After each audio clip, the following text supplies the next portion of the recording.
कोंडाईबारी घाटाजवळ पुलाला पडले भगदाड। धुळे सुरत राष्ट्रीय महामार्ग 6 वरील कोंडाईबारी घाटाच्या खाली असलेल्या खामचौदर गावाजवळ असलेल्या पुलाच्या मधोमध मोठे भगदाड पडल्याने वाहतुकीला अडचण निर्माण होत आहे। JM म्हात्रे कंपनी किती निकृष्ट दर्जाचे काम करत आहे जनतेला स्पष्ट दिसून आले। या महामार्गाकडे राष्ट्रीय महामार्ग प्राधिकरण आणि ठेकेदाराच्या कामाकडे दुर्लक्ष केले आहे। धुळे सुरत राष्ट्रीय महामार्गावर रात्रंदिवस लहान मोठ्या हजारो वाहनाची रहदारी सुरू असते।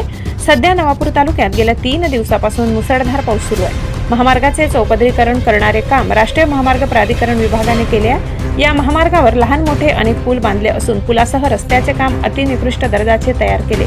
अंजनशाह बाबाच्या दर्ग्यासमोर नवीन पूल तयार करण्यात आलाय।